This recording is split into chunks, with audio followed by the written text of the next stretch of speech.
Hello, curious minds. Myself, Professor Kun Joshi, and this is our channel, Kun Joshi Biology. This is the part 4 of the human health and disease.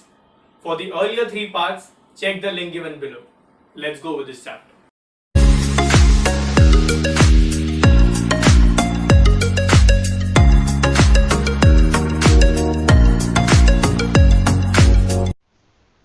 इस video का topic है हमारा vaccination and immunisation, that is your topic 8.2.4, जिसमें हम vaccination और immunisation के बारे में पढ़ते हैं।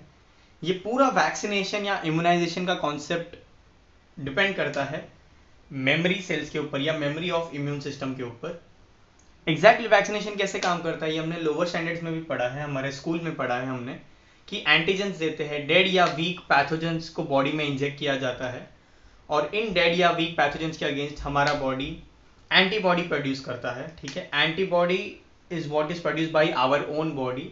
एंटीबॉडीज प्रोड्यूस होती है against antigen. Antigen foreign substance है, ये बाहर से दिया जाएगा, इसके अगेंस्ट मेरा बॉडी एंटीबॉडीज बनाएगा। ठीक है, और सपोज हम पोलियो की बात करते हैं तो पोलियो का वीक अटेन्यूएटेड मतलब उसका जो उसको इनएक्टिवेट किया जाता है या जो उसका एक्टिव इंग्रेडिएंट है वो निकाल दिया जाता है और फिर इसको हमारे बॉडी में इंट्रोड्यूस किया जाता है।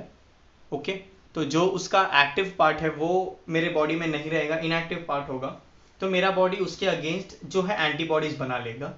ओके, हमने पहले वाले वीडियोस में भी देखा है कि जब जब एंटीबॉडीज बनाएंगे तब हम यूज करेंगे द वर्ड हथियार। ठीक है, तब मेरा बॉडी वो पर्टिकुलर वायरस के अगेंस्ट वेपन बना लेगा, हथियार बना लेगा और ये हथियार रेडी रहेंगे। ओके, और वो बिकॉज वो इनएक्टिव है तो वो मुझे डिजीज कॉज नहीं कर सकता है, मेरे बॉडी ने ऑलरेडी उसके अगेंस्ट हथियार बना दिए हैं और मेरे बॉडी को बीमारी नहीं हुई है। बट जब वो वायरस एक्चुअली अटैक करेगा, ओके, ये तो आर्टिफिशियल प्रिपरेशन था, एंटीजन थे जो मैंने जानबूझ के इंजेक्ट किए थे, बट जब इस सच में अगर पोलियो आएगा मेरे बॉडी के अंदर तो मेरे बॉडी के पास ऑलरेडी एंटीबॉडीज बनी हुई है, बिकॉज हमारे पास मेमोरी सेल्स है जो हर हथियार का एक कॉपी रखते हैं अपने पास। ठीक है, तो अब ये जो एंटीबॉडीज प्रिपेयर्ड एंटीबॉडीज है वो क्या करेंगे, ये जो नया एक्टिव पोलियो आया है उसके अगेंस्ट ये एंटीबॉडीज आके मिलके हमला कर लेंगे और मेरा बॉडी जो है वो जीत जाएगा। ओके, और मुझे वो पोलियो बीमारी नहीं होगी। ओके, ये सारा किया धरा है हमारे मेमोरी बी सेल और मेमोरी टी सेल का, जो ओरिजिनल पैथोजन को रिकॉग्नाइज करते हैं। ठीक है, और उसके अगेंस्ट जो है वो जो एंटीबॉडीज पहले एक कॉपी बचा के रखी थी वही मल्टीप्लाई करेंगे और पूरा का पूरा वो पोलियो के एंटीजन को हमारा बॉडी मार देगा with the help of the antibodies जो पहले से ही प्रिपेयर थी। वो एंटीबॉडीज क्यों प्रिपेयर हुई थी, वो एंटीबॉडीज इसलिए प्रिपेयर हुई थी क्योंकि पहले ही हमने वैक्सीन ले ली थी against that particular antigen. Okay, कुछ ऐसे डिजीज होते हैं, डेडली डिजीज जैसे टेटनस हो गया, उसमें हम डायरेक्टली एंटीबॉडीज लेते हैं। ओके, एंटीबॉडीज के लिए हम एबीएस यूज कर सकते हैं। टेटनस के लिए हम रेडीमेड एंटीबॉडीज लेते हैं। ये रेडीमेड एंटीबॉडीज क्यों लेते हैं, टेटनस डेडली डिजीज है। ठीक है, टेटनस में बेसिकली हमारे मसल्स क्रैम्प हो जाते हैं, मसल्स में शॉर्टनिंग हो जाता है, तो ये एंटीबॉडीज हम लेते हैं। अभी टेटनस के लिए हमारे पास वैक्सीन नहीं है, टेटनस के लिए हमारे पास प्रिपेयर्ड एंटीबॉडीज है। तो अगर जो बोलते हैं कि अगर जंग लगा हुआ लोहा लगा होगा तो टेटनस का इंजेक्शन लेना पड़ेगा, दैट इज बिकॉज दैट लोहे का जंग लगा हुआ पार्ट में हैव दिस क्लोस्ट्रोडियम टेटनाई के स्पोर्स, और वो क्लोस्ट्रोडियम टेटनाई तुम्हारे मसल्स को पैरालाइज कर सकते हैं। तो वो ना हो इसलिए हम ऑलरेडी एंटीबॉडीज ले लेते हैं हमारे बॉडी में, तो जस्ट इन केस अगर टेटनस होगा भी तो उसके अगेंस्ट ऑलरेडी हमने हथियार ले लिए हैं। उसी तरह से स्नेक बाइट में भी होता है। ठीक है, जैसे हमको जहरीले सांप ने काटा तो भी हम एंटीवेनम के इंजेक्शन लेते हैं। उसमें क्या होता है, वो पर्टिकुलर पॉइजन के against that poison acts as an antigen, तो मेरा बॉडी तुरंत ही एंटीबॉडीज बनाने में सक्षम नहीं है, तो मेरा बॉडी क्या करेगा, उससे लड़ने की ट्राई करेगा। बट अगर वही टाइम पर मुझे ऑलरेडी रेडीमेड एंटीबॉडीज मिल चुके हैं कि सपोज मेरे को रैट स्नेक ने काटा है या मुझे कोबरा ने काटा है, तो कोबरा के वेनम के अगेंस्ट जो एंटीबॉडीज ऑलरेडी प्रिपेयर्ड है, ऑलरेडी रिसर्च है, वो एंटीबॉडीज मैं ले सकता हूं जिसको हम एंटीवेनम भी बोलते हैं। ओके, तो टेटनस में और स्नेक बाइट में हम टेटनस में टॉक्सिन के अगेंस्ट हम एंटीटॉक्सिन लेते हैं, that is nothing but the prepared antibodies, और स्नेक बाइट में हम वो वेनम के अगेंस्ट एंटीवेनम लेते हैं। ऑब्वियसली हर एक स्नेक का वेनम अलग अलग होगा, इसलिए वो every snake venom will be a different antigen, और हर डिफरेंट एंटीजन के लिए मेरे पास डिफरेंट एंटीबॉडीज होंगी। बट ये मैं प्रिपेयर्ड एंटीबॉडीज दे रहा हूँ, ठीक है, ये मेरा बॉडी नहीं बना रहा है। तो हमने पहले वाले वीडियो में देखा है कि जब हमारा बॉडी बनाता है तब हम उसको बोलते हैं एक्टिव इम्यूनिटी, ठीक है, तभी हम वर्ड यूज करते हैं एक्टिव। यहां पर हमको प्रिपेयर्ड एंटीबॉडीज मिल रही है या प्रिपेयर्ड एंटीवेनम मिल रहा है, उसको हम बोलेंगे passive. This comes under passive immunity, यह आएगा पैसिव इम्यूनिटी के अंदर। ओके, उसके अलावा रिकॉम्बिनेंट डीएनए टेक्नोलॉजी से भी, रिकॉम्बिनेंट डीएनए टेक्नोलॉजी को हम आरडीएनए टेक्नोलॉजी भी बोलते हैं, ये टेक्नोलॉजी के बारे में हम बायोटेक वाले चैप्टर में पढ़ेंगे। रिकॉम्बिनेंट डीएनए टेक्नोलॉजी से भी हम एंटीजेनिक प्रिपरेशन बना सकते हैं। बेसिकली मुझे वो पर्टिकुलर ऑर्गेनिज्म नहीं चाहिए, या मुझे पर्टिकुलर एंटीजन नहीं बनाना है एंटीबॉडी बनाने के लिए, मैं उसको आर्टिफिशियली लैब में बना सकता हूँ। मैं सिर्फ उसका इन्फेक्शियस पार्ट लूंगा या उसका इन्फेक्शियस डीएनए लूंगा, ठीक है, उसको रिकम्बाइन करूंगा, प्लाज्मिड में इंसर्ट करूंगा, और उसको मैं बैक्टीरिया और ईस्ट में बना सकता हूं, और उससे मैं लार्ज स्केल प्रोडक्शन कर सकता हूं। तो मैं एक ही साथ बहुत सारे एंटीजन बना सकता हूं, उसी से मुझे बहुत सारे एंटीबॉडीज भी मिलेंगे। ओके, एंड वो लार्ज स्केल एंटीबॉडीज से मैं मास इम्यूनाइजेशन या बड़े स्केल पर मैं वैक्सीनेशन ड्राइव कर सकता हूं। इमेजिन कीजिए, सपोज एक पर्टिकुलर बीमारी है, ठीक है, उसको डाइल्यूट करने के लिए मैं क्या करूंगा, या उसके एंटीजन बनाने के लिए मैं क्या करूंगा। एंटीजन यहां पर मींस वैक्सीन बनाने के लिए मैं क्या करूंगा, डेड या वीक वायरस में एग्जैक्टली वो इन्फेक्शियस एजेंट नहीं डाल सकता हूं, मैं उसी के डीएनए को या उसी के जीन के सेगमेंट को मैं बैक्टीरिया या ईस्ट में डालूंगा, ठीक है, इनएक्टिवेटेड फॉर्म में डालूंगा ऑब्वियसली, और फिर उसको मल्टीप्लाई करूंगा। बैक्टीरिया और ईस्ट का मुझे पूरा जेनेटिक्स पता है, ठीक है, तो आई नो कि वो कब म्यूटेट होगा, कब म्यूटेट नहीं होगा, कब कितने जनरेशन तक वो सही चलेगा, ठीक है, I know in and out of bacteria and east, तो मैं उसमें इंसर्ट कर दूंगा।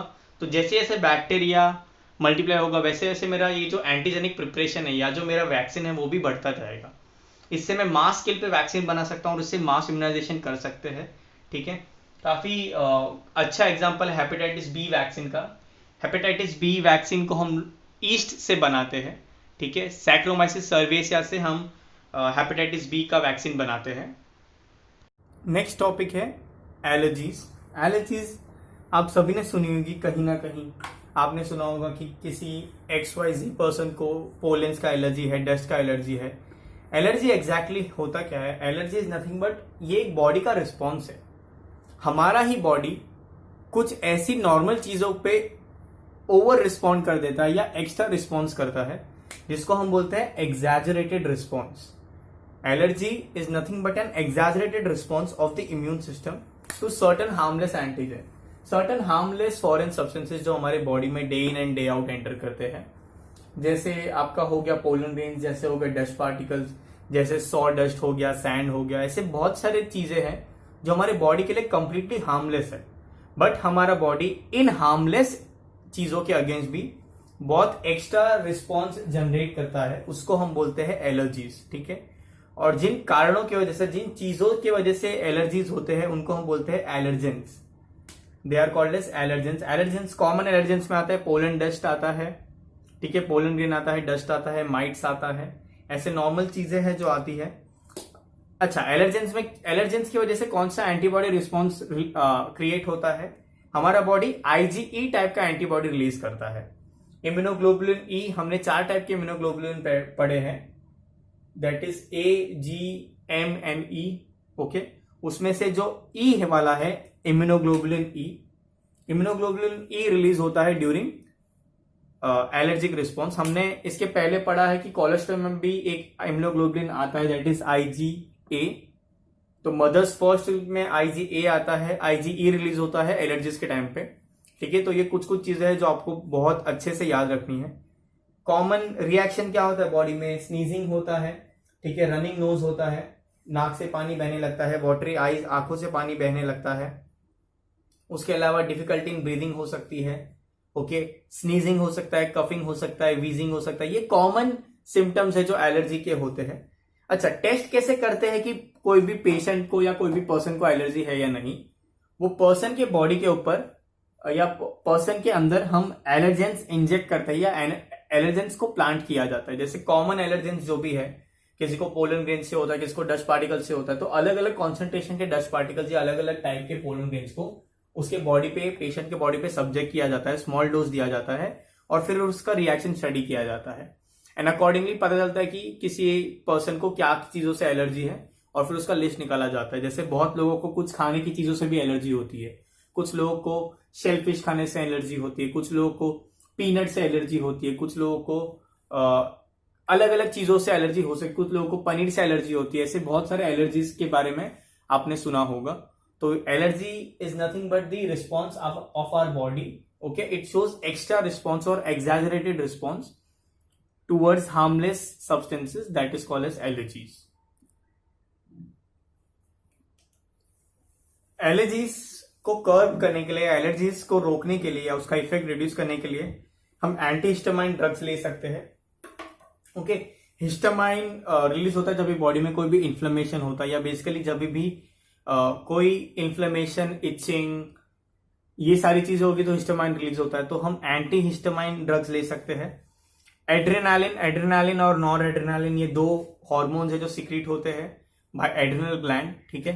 किडनी के ऊपर जो एड्रिनल ग्लैंड है वो सीक्रेट करता है, यह किडनी के ऊपर ये जो ग्लैंड होते हैं उससे सीक्रेट होता है एड्रेनालिन, ओके। तो एड्रेनालिन और बाकी सारे स्टीरॉइड्स इसके सिम्टम्स को रिड्यूस कर सकते हैं, जैसे इचिंग, स्नीजिंग वगैरह को रिड्यूस कर सकता है ये सारे ड्रग्स, ठीक है। एंटी हिस्टामाइन टैबलेट्स यूजुअली लिए जाते हैं।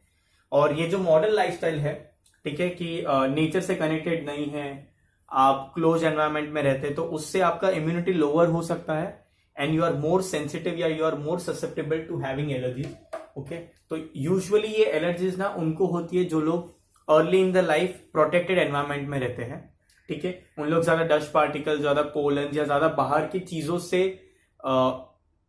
अर्ली इन द लाइफ, बचपन में उन लोग सब्जेक्टेड नहीं होते, जिसकी वजह से they can have many allergies, okay. इसलिए कभी कभी बोला जाता है कि बच्चों को मिट्टी में खेलने देना चाहिए, बिकॉज उससे दे आर सेंसिटाइज और they develop immunity against certain kind of common occurring bacteria और certain kind of allergens, okay. तो अगर वो बचपन में if they are subjected to it, that doesn't mean कि आपको बच्चों को मिट्टी में ही रखना है। दैट सिंपली मीन्स कि you should expose the child या expose yourself to every kind of environment, okay. Normal day to day environment में कुछ जो चीजें नॉर्मल हो सकती है वो आपके लिए एलर्जन नहीं होना चाहिए, ओके। जैसे किसको डस्ट का एलर्जी है या पोलन का एलर्जी है, तो वो इंडिया जैसे कंट्री में उसका बाहर घूमना बहुत डिफिकल्ट, बिकॉज हमेशा आपको डस्ट और पोलन दिखेंगे ही, okay. So it is important to get yourself acclimatise to the environment, okay.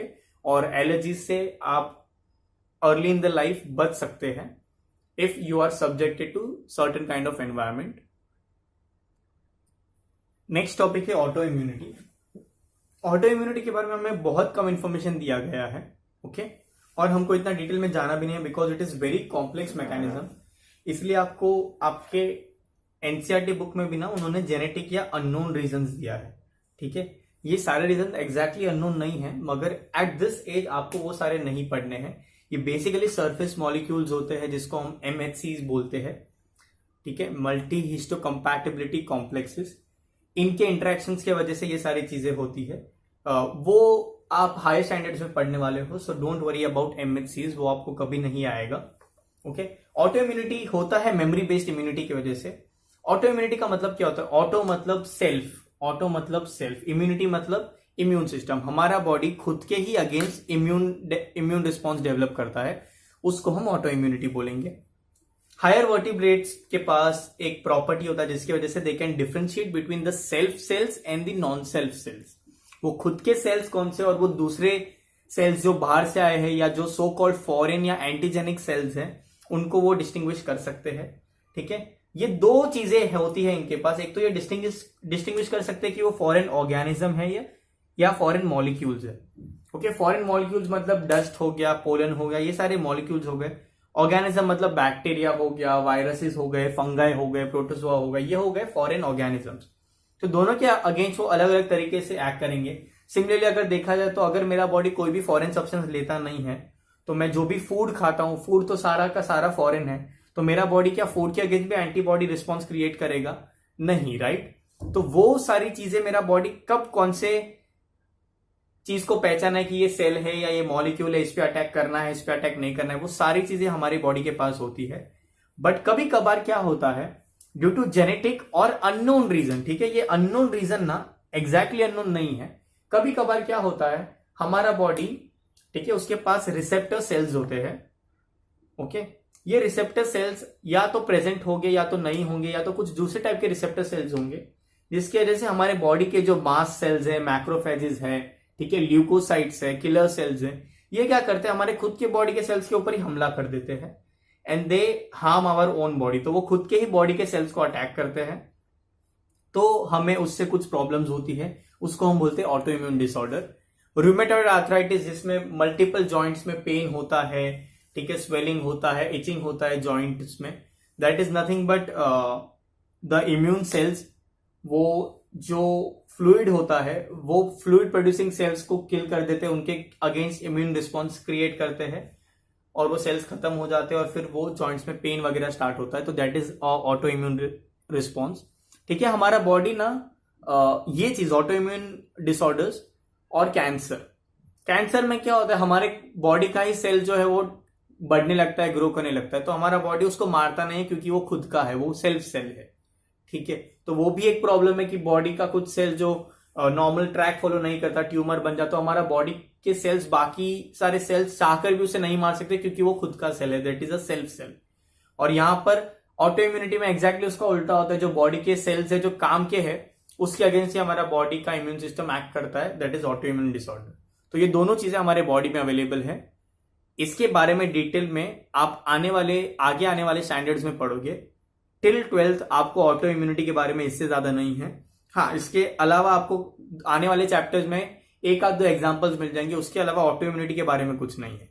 तो आपको इतना याद रखना है, auto immunity is basically our own body cells attacks our own body. Okay, जो इम्यून सिस्टम है आपके बॉडी का वो आपके ही खुद के बॉडी के सेल्स के खिलाफ रिस्पॉन्स जनरेट करता है। उसका एग्जाम्पल है रूमेटॉइड आर्थराइटिस। अब हम देखेंगे immune system in the body. ठीक है, immune system in the body में हम पढ़ते हैं बॉडी में जो लिम्फॉइड ऑर्गन्स है या ऐसे ऑर्गन्स जहां पर हमारे टी सेल या बी सेल बॉर्न हुए हैं या मैच्योर हुए हैं, वो सारे ऑर्गन्स के बारे में पढ़ेंगे। कौन से क्या immune system of a body में क्या क्या आता है। पहले तो आते हैं लिम्फॉइड ऑर्गन्स, फिर आते हैं टिश्यूज, फिर आते हैं सेल्स, टी सेल और बी सेल, और फिर आते हैं उनसे प्रोड्यूस्ड हुए एंटीबॉडीज। तो हमारे इम्यून सिस्टम में चार चीजें हैं, लिम्फॉइड ऑर्गन्स है, टिश्यूज है, टी सेल बी सेल है और एंटीबॉडीज। ये चारों चीजें मिलके हमारे बॉडी का डिफेंस मैकेनिज्म बनाते हैं। ठीक है, लिम्फॉइड ऑर्गन्स क्या होते हैं। लिम्फॉइड ऑर्गन्स वो ऑर्गन है जहां पर हमारे ये जो सेल्स है ना, टी सेल या बी सेल, ये या तो ओरिजिनेट हुए हैं या तो वहां पर मेच्योर हुए हैं। तो हमें पता है कि बोन मैरो में बॉर्न हुआ था, बी सेल और टी सेल दोनों वहीं पे प्रोड्यूस हुए थे। बी सेल जो है वो बोन मैरो में ही मैच्योर हुआ और जो टी सेल है वो थाइमस में जाके मैच्योर हुआ, इसीलिए बोन मैरो सेल्स को हम बी सेल बोलते हैं और जो टी सेल है वो थाइमस में जाके मैच्योर होते हैं। ओके, तो प्राइमरी लिम्फॉइड ऑर्गन्स में आएगा बोन मैरो और thymus. Secondary lymphoid organs basically क्या करते हैं, ये इंटरेक्शन साइट प्रोवाइड करते हैं कि यहां पर सारे हमारे टी सेल या बी सेल रहेंगे, वो एंटीजन के साथ इंटरेक्ट करेंगे, ठीक है, उनको किल करेंगे या उसको कहीं और लेकर जाएंगे, जो भी है उनका जो रिस्पॉन्स है वो ये बेसिकली एक तुम बोल सकते हो ये फाइट साइट प्रोड्यूस करते हैं। ठीक है, कहां पर वॉर लड़ा जाना है वो सेकेंडरी लिम्फॉइड ऑर्गन है। ठीक है, वो इंटरेक्शन का साइट देगा एंटीजन के लिए और हमारे सेल के लिए, और फाइनली वो बन जाएगा हमारा so called effector cell. Effector cell is basically जहां पर रिस्पॉन्स आएगा। ठीक है, जैसे मैक्रोफेजेस तो ओवरऑल हर जगह पर बॉडी में होते हैं। ठीक है, बट सपोज पर्टिकुलर एंटीबॉडी आया है और वो एंटीजन को कहां पर पकड़ के रखना है सो दैट एंटीबॉडी वहां तक आ सके। जैसे सपोज मुझे कोई रेस्पिरेटरी डिसऑर्डर हुआ है, ठीक है, मुझे कफ बहुत हो गया, तो डॉक्टर टॉन्सिल चेक करता है।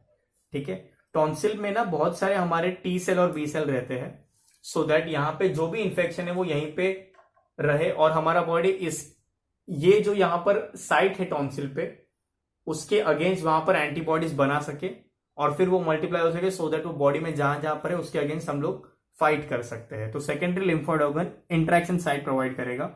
ये होता है स्प्लीन में, ठीक है, लिम्फ नोड्स में, पेयर्स पैचेस होते हैं स्मॉल इंटेस्टाइन में, टॉन्सिल्स और अपेंडिक्स, ये सारे lymphoid organs, secondary lymphoid organs है जो साइट प्रोवाइड करते हैं। अभी हम सारे ऑर्गन्स को थोड़ा डिटेल में देखेंगे। बोन मैरो क्या होता है? Bone marrow is basically the cavity of long bones, ठीक है। बोन मैरो ही है जहां पर बी सेल और टी सेल प्रोड्यूस होते हैं हिमेटोपोएसिस प्रोसेस से। थाइमस हार्ट के आसपास होता है, it is beneath the breast bone, sternum के नीचे होता है, ये हार्ट के आसपास होता है, ओके। उसके अलावा थाइमस, जैसे जब हम छोटे होते हैं तब थाइमस का साइज बहुत बड़ा होता है, and as we go older and older thymus का साइज रिड्यूसेस एंड देन वो डीजनरेट हो जाता है, इसलिए थाइमस को हम डीजनरेटिव ग्लैंड भी बोलते हैं। Then comes spleen, okay. By the way thymus में ही टी सेल मैच्योर होते हैं, इसलिए उसको नाम दिया जाता है टी सेल। स्प्लीन एक बीन शेप्ड ऑर्गन है, ठीक है। It is also called as filter for blood. यहां पर क्या होता है, लिम्फोसाइट्स होते हैं और फैगोसाइट्स होते हैं, ये दोनों अलग अलग टाइप के सेल्स हैं। ये क्या करते हैं, ये माइक्रो ऑर्गेनिजम्स को या हार्मफुल पैथोजेंस को ब्लड में यहीं पे ट्रैप करके रखते हैं, जिसकी वजह से वो ब्लड में ट्रांसपोर्ट ना हो। तो ये ब्लड के लिए फिल्टर का काम करते हैं।